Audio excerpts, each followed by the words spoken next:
बोलो जयकारा बोल मेरे श्री गुरु महाराज की जय।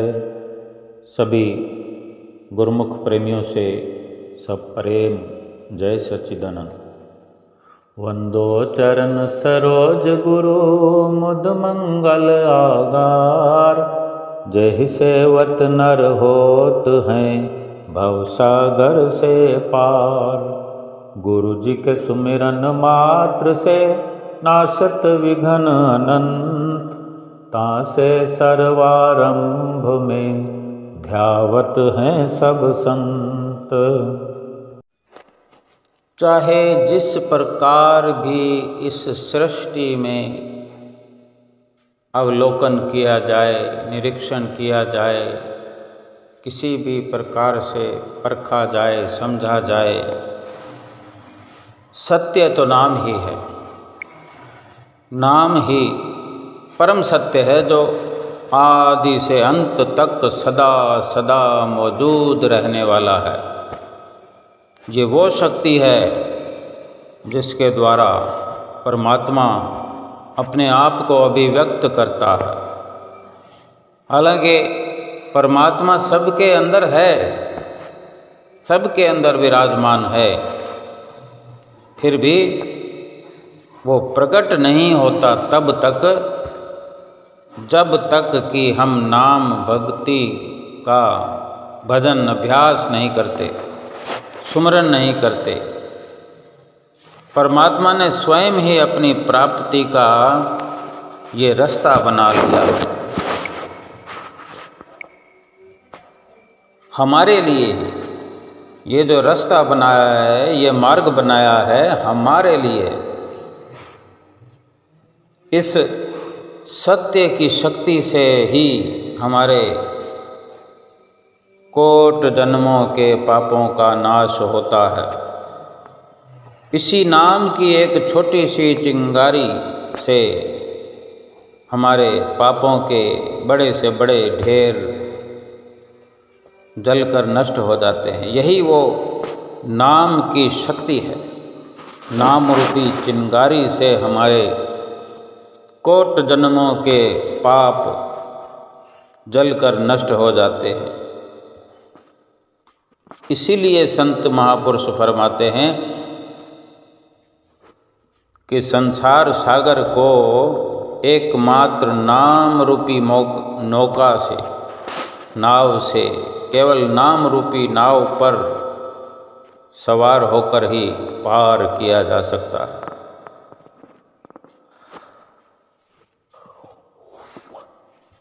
परम संत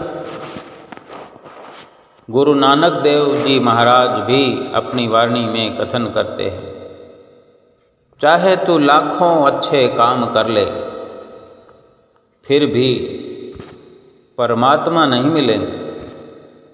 चाहे तू लाखों बार तीर्थों पर जाकर स्नान कर ले, जंगलों में जाकर साधना कर ले, चाहे लाखों वेद पुराण पढ़ ले, लाखों तप व्रत करके ज्ञान हासिल कर ले, चाहे कितना भी दान पुण्य कर ले, बिना नाम के कोई भी लाभ नहीं। सब के सब व्यर्थ बेकार हैं। बेशक लाभ मिलता है, लेकिन नाम के भजन सुमरन के सामने वो लाभ नगण्य है, कोई भी कीमत नहीं रखने वाला।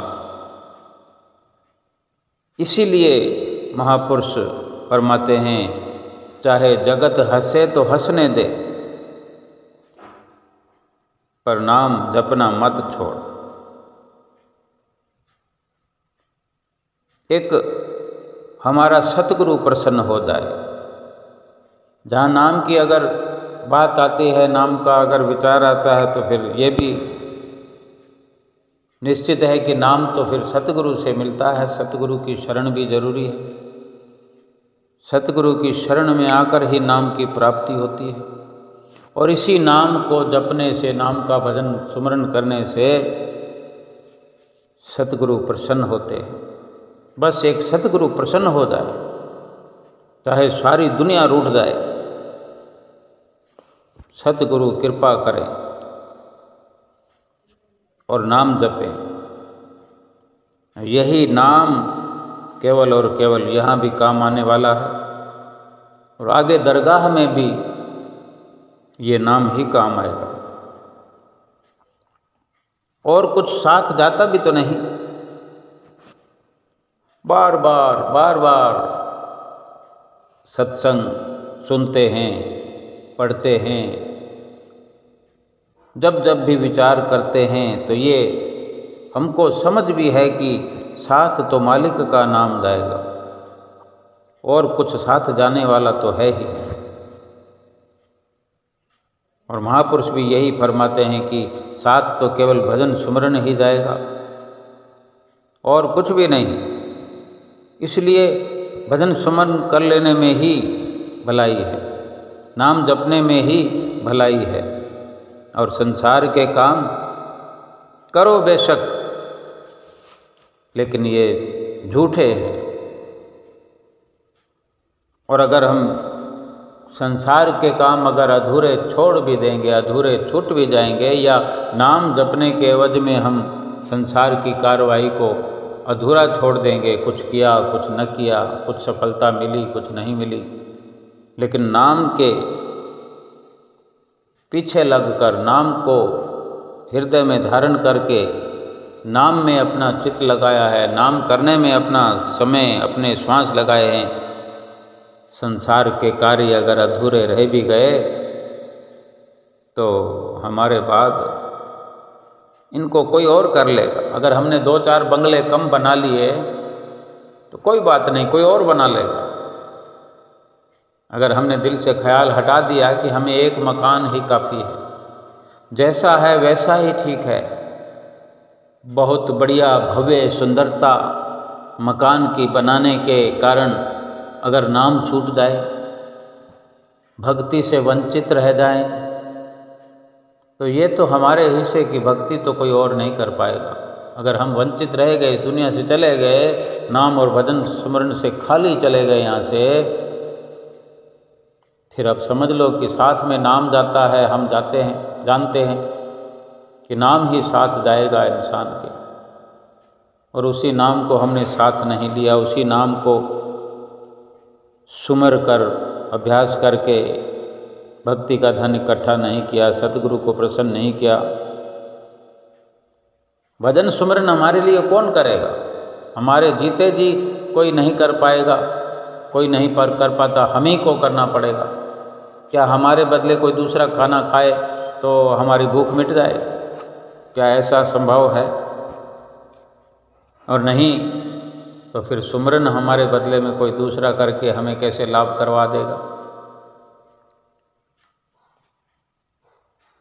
बाकी काम संसार के जो हैं वो अगर हम नहीं भी कर पाए, लेकिन भजन सुमरन को तो कर पाए, भजन सुमरन कर लिया तो लक्ष्य तो यही था इस संसार में आने का। इस शरीर के द्वारा, श्वासों के द्वारा, इस वक्त में जो असल काम है वो तो हमने कर लिया, फिर संसार के बारे में अधिक सोचने की ना अभी ज़रूरत है और ना ही ज़रूरत पड़ेगी। अगर हमें नरकों की एक झलक भी दिखा दी जाए तो देखने मात्र से हम अपना मानसिक संतुलन खो बैठेंगे। जैसे एक फिल्म देखते हैं हम पर्दे पर, सिनेमा हॉल में या टीवी में या मोबाइल में या कहीं सड़क पर कहीं कोई पर्दा लगा करके फिल्म दिखाने की व्यवस्था कर दे, तो पारिवारिक फिल्म हो, सांसारिक फिल्म हो, किसी के जीवन पर फिल्माई गई फिल्म हो, तो हमने अनेकों बार देखा होगा, अनुभव किया होगा कि उस फिल्म के अंदर कितने ही प्रकार के दृश्य दिखाई जाते हैं, आंखों से आंसू छलकने लगते हैं, गुस्सा आने लगता है, कभी प्यार आने लगता है, कभी तकलीफ होती है। दिल दिमाग एक जगह सन्न होकर रह जाता है किसी पर अगर जुल्म होते देखते हैं। एक इंसान दूसरे इंसान पर अगर जुल्म कर रहा है, कोई मार काट हो रही है, कोई गाली गलौच भी हो रहा है, कोई किसी को लूट रहा है, कोई किसी से कुछ छीन रहा है, कैसा हमारे ऊपर प्रभाव पड़ता है उन दृश्यों का। हाहाकार मचा होता है और जुल्म सितम की हद हो जाती है जब 84 लाख योनियों को हम देखकर ये अनुभव करते हैं कि ये नाम के अभाव में, नाम सुमरन के, भजन सुमरन के, सतगुरु की शरण के बिना ही ये खाली चले आए। इंसान का जन्म मिला था इनको और इसी वजह से इनको 84 लाख योनियों में जन्म लेना पड़ा, आना पड़ा। पर इन 84 लाख योनियों में तो हद हो जाती है कि उनके कर्मों के कारण ही उन पर जुल्म सितम हर पल हर वक्त होता है। हर किसी की बंदिशों में रह करके 84 लाख योनियां जो हैं इस संसार में जीवन यापन करती है। क्या हम देखते नहीं हैं, देख नहीं रहे हैं अपने सामने, अपने आसपास, अपने इर्द गिर्द, अपने घर में? हमारे घर में भी अनेक प्रकार के जीव जंतु 84 लाख योनियों वाले भ्रमण करते हैं, रहते हैं। देखो, मक्खी, मच्छर, कीड़े मकोड़े, गिलहरी और चूहा भी, और भी अनेक प्रकार के, नाना प्रकार के कीट पतंगे, कीड़े मकोड़े अनगिनत ऐसे ऐसे हैं जो हमें पूरी तरह खबर भी नहीं है कि हमारे घर में कितने योनियों के लोग रह रहे हैं, जीव जंतु रह रहे हैं। ये भी तो जीवन है। क्या हम उन्हें पसंद करते हैं? किसी को भी, किसी मच्छर को पसंद करते हैं, मक्खी को पसंद करते हैं, या चूहा पसंद करते हैं? चूहे को पकड़ने के लिए हम पिंजरा लगा देते हैं, तुरंत से तुरंत उसको पकड़ना चाहते हैं। फिर पिंजरे में अगर बंद हो गया, हमें अगर 2 दिन तक खबर नहीं पड़ी तो उस पिंजरे में पड़ा पड़ा ही मर जाता है। मच्छर के लिए, मक्खी के लिए कितने प्रकार के ऑयल आते हैं। मच्छर के लिए ऑल आउट आता है। ये एक उदाहरण है कि ये दृश्य देखकर अगर अनुभवी निगाहों से अनुभव करें तो कितना दुख हो जाता है। एक फिल्म के अंदर जुल्म और सितम अगर किसी पर होता हुआ देखते हैं, मात्र वो 2-3 घंटे की ऐसी फिल्म है जो कुछ कलाकारों ने अपनी अदा से, अपने रोल से झूठा मूठा एक किरदार निभाया होता है और देखकर हम पर असर पड़ जाता है। लेकिन हम स्वयं अगर उस जुल्म के शिकार बन जाएं या 84 लाख योनियों में पहुंच जाएं तो फिर कैसा हम पर अवसर आ जाएगा। दुखों का अंबार, दुखों का पहाड़ टूट पड़ेगा। क्या हम चाहेंगे? अगर ये होगा तो केवल इसलिए होगा कि भजन सुमरन से खाली अगर दुनिया से चले गए, भजन सुमरन की कमाई के बिना चले गए। दुनिया में माल मताब तो बहुत बनाया, हाथी की सवारी पर हम अगर चलते रहे राजा बनकर, हजारों हजारों लोगों पर भी अगर हम राज करते रहे, राज्य के राजा कहलाते रहे या सेठ साहूकार कहलाते रहे, बड़ी बड़ी कंपनियों के मालिक बन गए, कई कई बंगले हमने इस धरती पर स्थापित किए, साथ तो न ले जा सके। और ये हम जानते होते हैं कि साथ तो एक सुई भी हमारे नहीं जाएगी, और हम बड़े बड़े महल बना रहे हैं साथ ले जाने के लिए। अगर हम ये नहीं ऐसा मानते कि हमने इसलिए नहीं बनाए कि हम साथ ले जा सकें, ये हमारी अगर सफाई है, तर्क है, तो बोलो फिर साथ ले जाने वाली वस्तु क्या है वो भी हम जानते हैं। जो इंसान जानता है कि संसार से कुछ भी साथ नहीं ले जा सकता, तो ये भी तो जानता है कि साथ मालिक का नाम जाता है।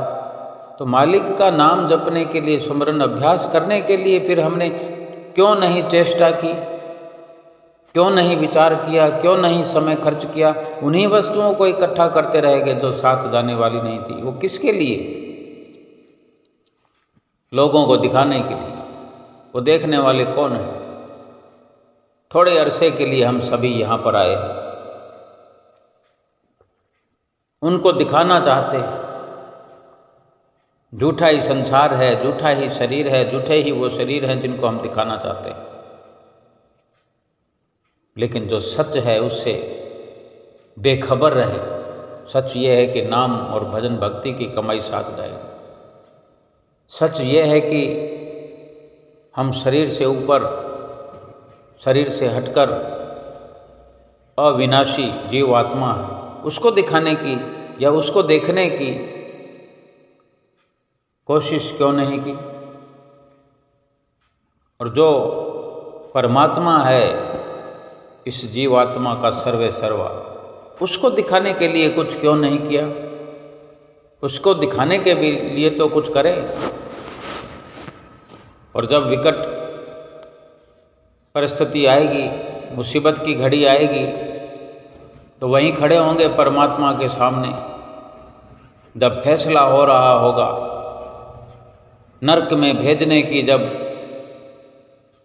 हमारे लिए पर्ची कट जाएगी, क्या उस वक़्त भजन सुमरन कर पाएंगे? यही विचार हमारे अंदर होगा कि अगर मैं ये गलती न करता, बंगले नहीं भी बनाता, अगर झोंपड़ी में भी जीवन गुजार देता, तो एक ही जीवन था।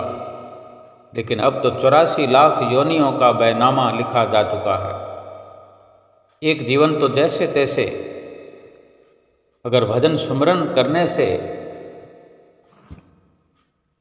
जीवन दुखी होता है, हमको लगता है कि अगर भजन सुमरन करते तो हमें दुखी होना पड़ता, तो फिर भजन सुमरन नहीं करने से फिर ये परिणाम निकल आए कि 84 लाख योनियों में भेज दिया जाए। क्या ये ठीक है? और कौन कहता है कि भजन सुमरन करने वालों की बड़ी दुर्गति इस जीवन में होती है या आगे होती है? भजन सुमरन करने वालों का एक ऊंचा मुकाम इस दुनिया में भी होता है और परलोक में भी जीवात्मा का मुकाम परमात्मा के धाम में पहुँच कर के पूरा होता है, हासिल होता है। अगर हमने जाना है, आज तक ये समझा है कि साथ में केवल मालिक का नाम जाता है, तो इस सच्चाई को फिर अपने हृदयंगम करें, अपने हृदय में बसाएं और इस नाम सुमरन की कमाई को इकट्ठा करें। एक बार नहीं, हजारों बार देखा, समझा, परखा है, अनेकों बार अपने जिह्वा से उच्चारण किया है कि नाम ही साथ जाता है, भजन बंदगी की कमाई साथ जाती है। अधिक कुछ पढ़ने पढ़ाने की जरूरत नहीं है। अगर इतनी समझ हृदय में बिठा लें और इतनी समझ जो अपने हृदय में धारण किए हैं, इस पर अमल शुरू कर दें, तो ये लोक सुखी हो जाएगा। बिना प्रयास के ही सुख से हमारा दामन भर जाएगा यहाँ भी, और आगे दरगाह में भी मुख उज्जवल हो जाएगा।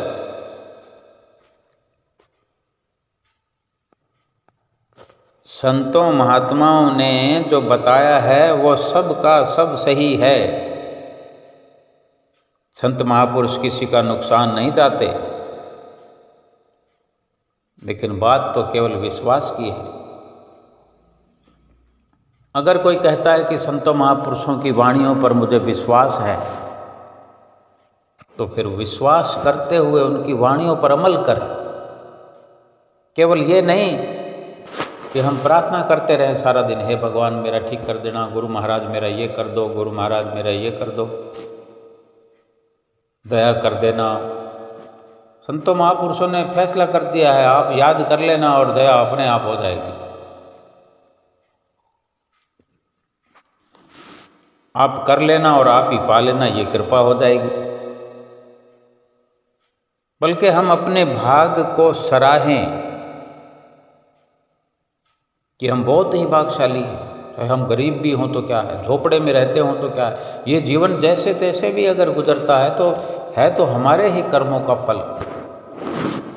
लेकिन ये प्राथमिकता है इस जीवन की कि हम भजन सुमरण कर रहे हैं कि नहीं, भक्ति कर रहे हैं कि नहीं, आगे साथ ले जाने के लिए धन माल इकट्ठा कर रहे हैं कि नहीं। हम किस्मत वाले हैं, हमें परिपूर्ण सद्गुरु मिले हैं, नामदान मिल गया है। दुनिया रोती है, बिलखती है, तड़फती है, हाहाकार मचा हुआ है इस दुनिया में। हम नाम का भजन सुमरण करें, सतगुरु के वचनों पर विश्वास करें, दृढ़ता से उनके वचनों की पालना करें। ये महसूस होने लग जाएगा, अनुभव होने लग जाएगा कि हमारा पूरी दुनिया में कितना बड़ा दर्जा है सतगुरु की शरण में पहुंचने का, उनके वचनों पर अमल करने का, भजन सुमरण की कमाई करने के कारण क्या रुतबा है हमारा, हम खुद वर्णन नहीं कर सकेंगे। ये सब हमको महसूस होने लगेगा। लेकिन अगर भजन सुमरण की कमाई नहीं करेंगे तो ना तो अज्ञानता का अंधकार मिटेगा और ना ही अंधेरे में जीवात्मा सफर कर सकती है। और अंधेरा प्रकाश में तब्दील अगर होगा तो वो भजन सुमरण की कमाई से। बाहर तो चाहे कितनी हम रोशनाइयाँ कर लें, सारे संसार को रोशन कर लें, लेकिन भीतर जो अज्ञानता का अंधकार छाया हुआ है,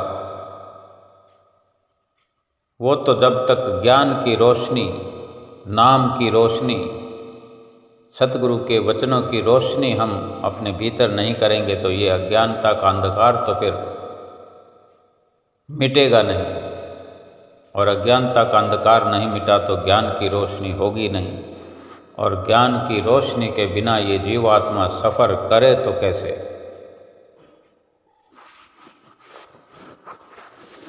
एक बार ब्रह्मा जी से अंधकार की बातचीत हुई।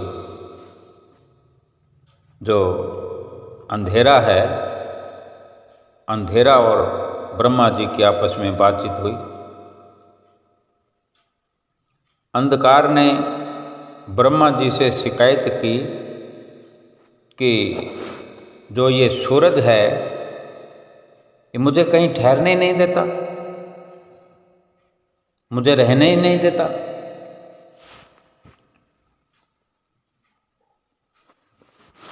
तो ब्रह्मा जी ने सूरज को बुलाया, सूरज से पूछा कि तुम ऐसा क्यों करते हो सूरज, तुमने अंधेरे से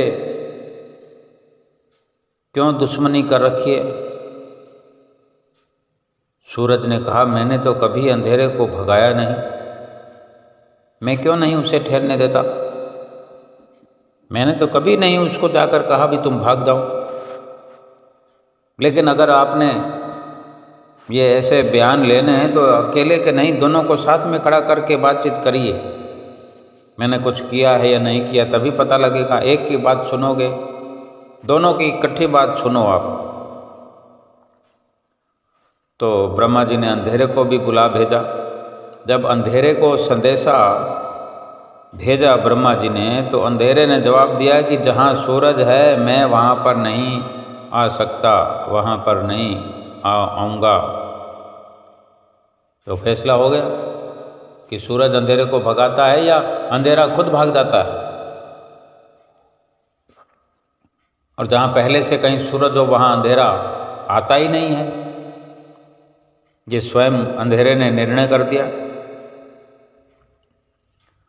ऐसे ही जिनके हृदय में भी सतगुरु के बख्शे हुए नाम का, सतगुरु के बख्शे हुए ज्ञान का प्रकाश विराजमान है, जो सतगुरु के चरण कमलों से जुड़े हुए हैं, उनके अंदर खुशियों का सूरज उदय हुआ है। उनके हृदय में सूरज जगमगा रहा है, आठों पहर 24 घंटे, हर पल हर घड़ी। बाहर का सूरज तो समय समय पर उदय होता है और अस्त होता है। सुबह सवेरे उदय होता है और संध्या वेले अस्त हो जाता है। लेकिन ज्ञान के हृदय के अंदर जो ज्ञान का सूरज है, ज्ञान का उजाला है, ये उदय हो गया तो फिर ये अस्त नहीं होता। ऐसे सतगुरु की कृपा है।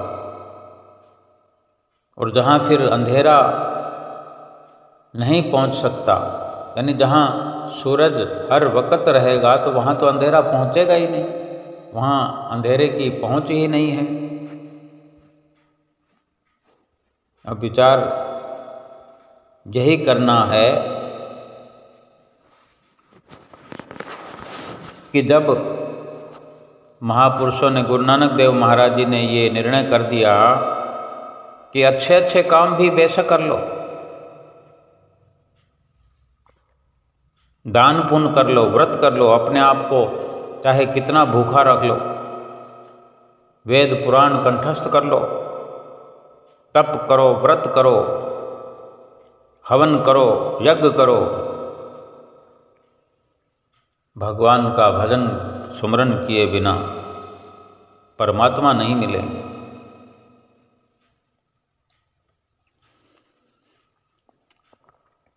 फिर क्यों ना संतों महापुरुषों के वचनों पर ही चला जाए।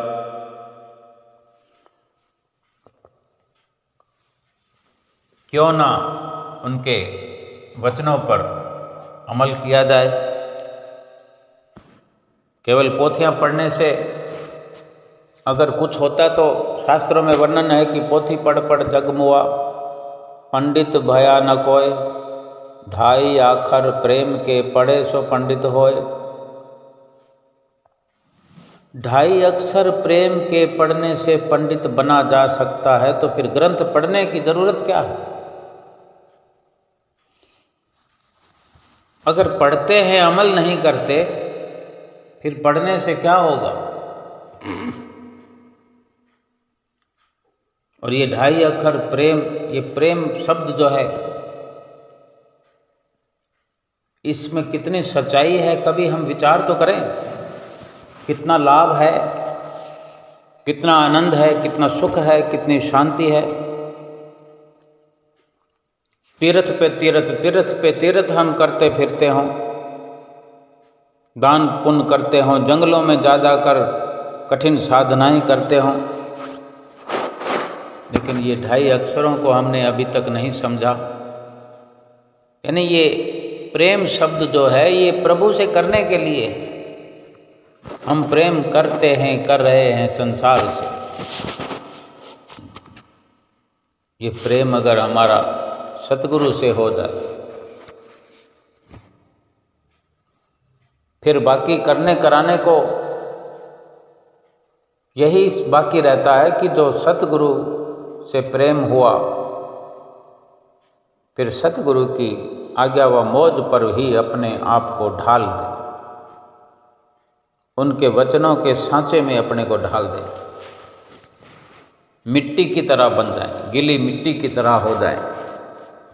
सतगुरु वचन करते जाएं और हम अमल करते जाएं। और आगे दरगाह में तो अमली नबेड़े हैं। पढ़ाई पढ़ाई वेद शास्त्रों की कंठस्थता किसने पूछनी है? बंगला गाड़ियों के बारे में किसने पूछना? बैंक बैलेंस के बारे में किसने पूछना? सोना चांदी हीरे मोती के बारे में कौन पूछेगा? वो तो इस झूठे संसार में हैं पूछने वाले। कोई हमारे घर में आता है तो कोई पूछता है, बेटे की शादी हो गई, बेटी की शादी हो गई, कोई रिश्ता देखा, कोई देख रहे हो, कर लो, समय पर कर दो, ठीक से देखना, अच्छी तरह परखना। यही पूछेंगे।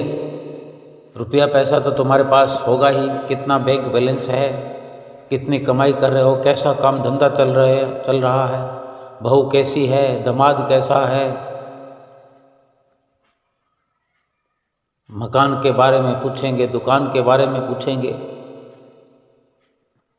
लेकिन कोई पूछेगा तुम्हारा प्रभु से प्यार कितना है? ये तो संत महापुरुष ही पूछेंगे भी और आगाह भी करेंगे, चिताएंगे भी कि सतगुरु से प्यार, प्रभु परमात्मा से अपने प्यार को बढ़ाते चलो, क्योंकि बाकी किसी वस्तु का मोल नहीं है इस दुनिया में। संसार में है ही क्या? दुखों से भरा हुआ जीवन है। जो अच्छा लगने वाला संसार है, अच्छा लगने वाला परिवार है, वहाँ दुख भरा हुआ है। बाकी की तो बात ही छोड़ो। जब तक संसार से नेह लगा हुआ है, संसार से प्रेम बना हुआ है, प्रभु का प्यार कैसे होगा? प्रभु से प्रेम कैसे होगा? संसार के प्रेम की अभी समझ नहीं आई कि ये झूठ का जो सिलसिला है इसको कब तक कायम रख पाएंगे। ये दुनिया का चक्कर है, चलता रहेगा।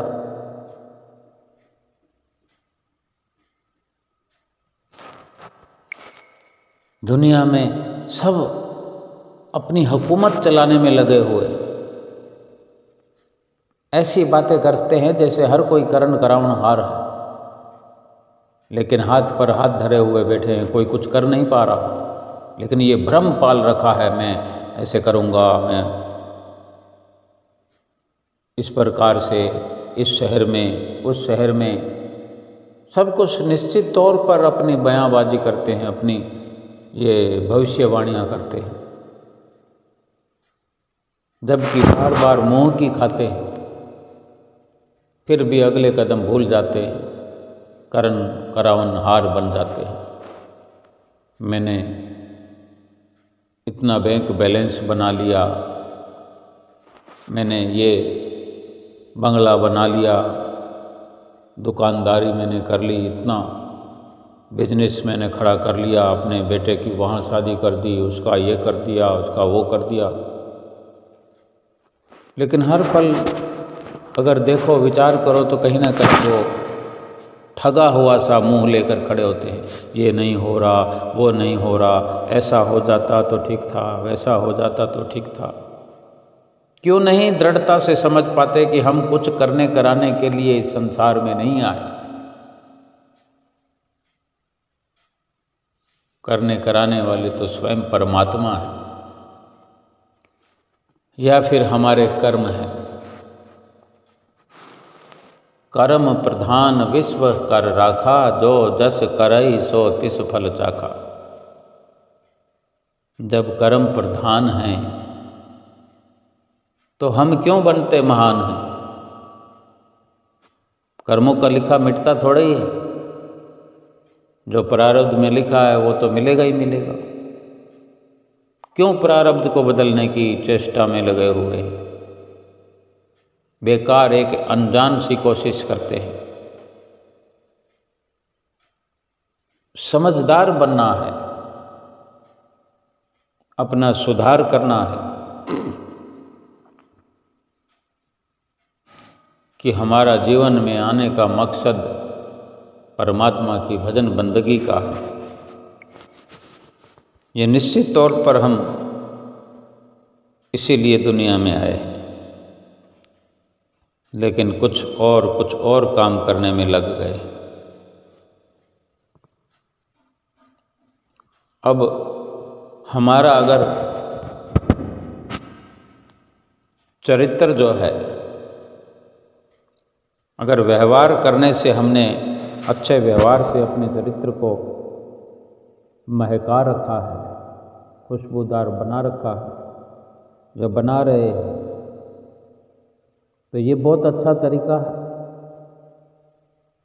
लेकिन कोई कहे कि मैं कोई ऐसा खुशबू या ऐसी कोई इत्र फुलेल ला करके अपने चरित्र को महका सकता हूँ, ये तो संभव नहीं है।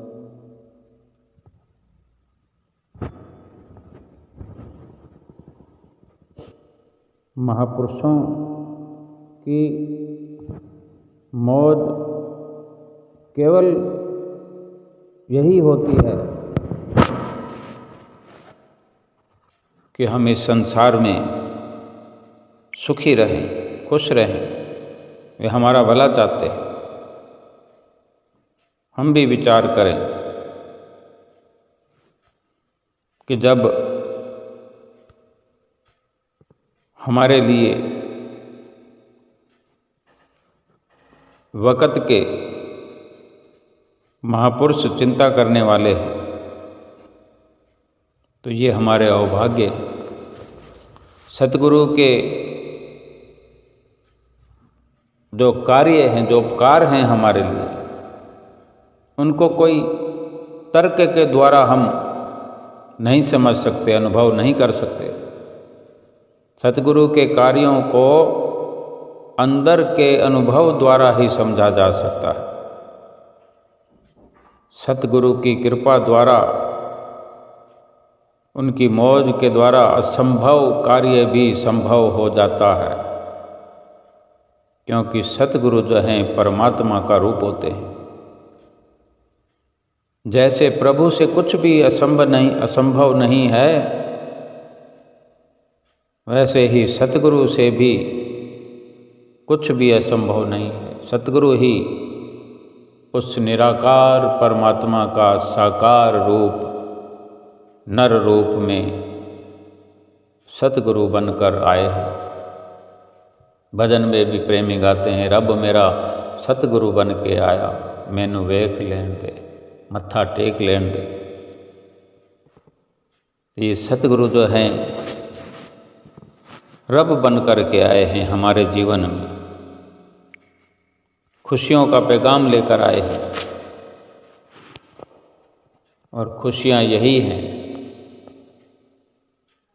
कि हम अपने सतगुरु अपने धाम में हमें ले जाना चाहते हैं।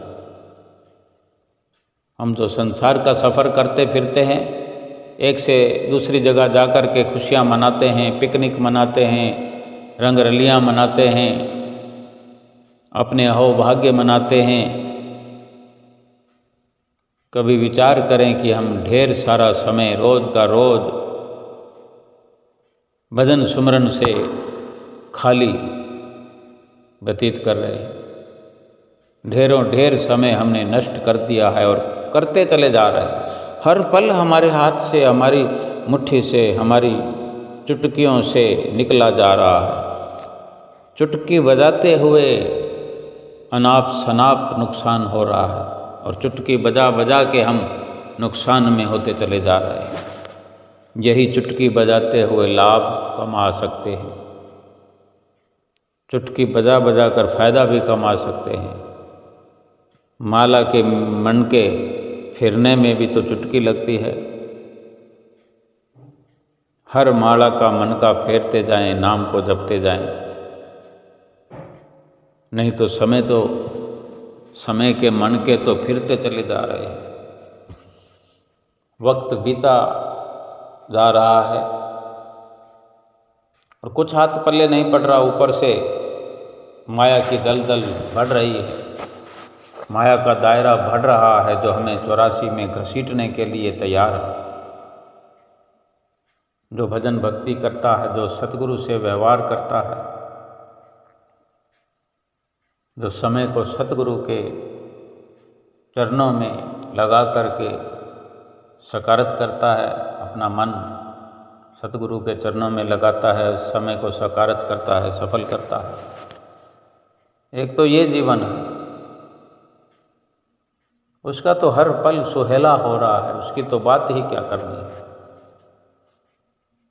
लेकिन जो अपना पल पल करके वजूद खतरे में डाल रहा है, कहाँ इंसान है और कहाँ जानवर बनने को तैयार है। और सतगुरु इसको परमात्मा बनाने के लिए तैयार है, परमात्मा के साथ मिलाने के लिए तैयार है। विचार तो करें कि कितना नुकसान हम कर रहे हैं, अपना बेड़ा गर्क कर रहे हैं, नाम से खाली रहकर, नाम के बिना जीवन व्यतीत करके। हर श्वास में नुकसान हो रहा है, हर श्वास में हम 84 लाख योनियों की ओर बढ़ रहे हैं। और अगर यही श्वास भजन सुमरन में लगे, नाम की कमाई में लगे, भक्ति में लगे, तो 84 का फंदा हमारा कटते कटते कटते एक दिन पूर्ण तौर से 84 लाख योनियों से छुटकारा हो जाएगा, आज़ाद हो जाएगा ये जीव और परमात्मा के धाम में पहुंच जाएगा। कोई छोटी मोटी हानि नहीं है, इतना भारी भरकम नुकसान है जिसकी आपूर्ति नहीं की जा सकती।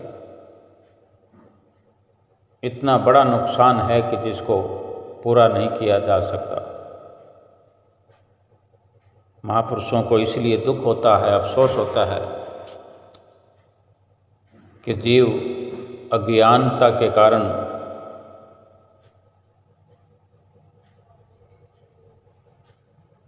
गाफिल हो रहा है, भगवान का भजन सुमरन छोड़ करके माया में फंसता चला जा रहा है, माया की दलदल में धंसता चला जा रहा है। और इस संसार में रहते हुए फिर क्या कोई सुखी थोड़ी हो रहा है। सामान इकट्ठे कर रहा है, धन इकट्ठा कर रहा है, रिश्ते कुटुंब परिवार नाते बना रहा है, तो क्या सुखी थोड़ी हो रहा है। दुख ही रात दिन बढ़ रहा है। इन वस्तुओं से, इन सामानों से कोई सुख थोड़ी जीवन में बढ़ जाता है, बल्कि मालिक के नाम से, सुमरन से, सतगुरु की संगति से दूर होता चला जाता है। जिनको संसार में बहुत बहुत काम है, वही तो समय नहीं निकाल सकते हैं सत्संग के लिए, सुमरन के लिए, भजन अभ्यास के लिए। वही तो सतगुरु की शरण में नहीं पहुंच सकते। जिनके बहुत काम है इस दुनिया में, बहुत नाम है इस दुनिया में, कश्मीर से कन्याकुमारी तक जिनकी मशहूरी है, प्रसिद्धि है, लेकिन वो सच्चे सुख से, सच्ची शांति से कोसों दूर है, मीलों मीलों की दूरी है, बल्कि जन्म जन्मांतरों तक की दूरी है। जो उनके जीवन में घटित हो रहा है, मालिक के भजन सुमरन के बिना जो हो रहा है, वो केवल 84 लाख योनियों का मसाला इकट्ठा कर रहे हैं। फिर जाने वो 1000 जन्म में, लाख जन्म में, या करोड़ जन्म में, या करोड़ों जन्म में, जाने कब ऐसा अवसर फिर मिलेगा। लेकिन अभी ये अवसर हमें प्राप्त है, इस अवसर को खोना नहीं है। इस अवसर को आज लाभ प्राप्ति में लगाना है। इस अवसर का पूरा लाभ उठाना है। इसी अवसर के लिए रात और दिन जीव प्रार्थना करता रहा, नरक कुंड में उल्टा लटका रहा। प्रभु ने तो दया कर दी, इस संसार में भेज दिया, सतगुरु के द्वार पर भी पहुंचा दिया, सतगुरु की शरण में भी पहुंचा दिया, गुरमुख प्रेमियों का दर्जा दिला दिया। फिर अगर सतगुरु की वचनों की अवहेलना हो गई, उल्लंघन कर दिया, फरमान भी है, सतगुरु का वचन उल्लंघ के जो जीव कहीं जाए, जहाँ जाए तहाँ काल है, कहे कबीर समझाए। जहाँ भी जाएंगे काल का शिकंजा कसता चला जाएगा, बच नहीं पाएंगे, 84 लाख योनियों से नहीं बचेंगे अगर सतगुरु के वचनों को उल्लंघन कर दिया। इसलिए ज़रूरत है सतगुरु को ही अपना परम सखा मित्र बनाने की। सतगुरु ही हमारे हितैषी हैं, उनके वचनों पर पालन करते हुए, नाम का सुमरन करते हुए, पूरी पूरी पालना करते हुए, आज्ञा पर चलते हुए सुख से भरपूर जीवन ये व्यतीत करें और परलोक भी अपना सुहेला करें। बोलो जयकारा बोल मेरे श्री गुरु महाराज की जय।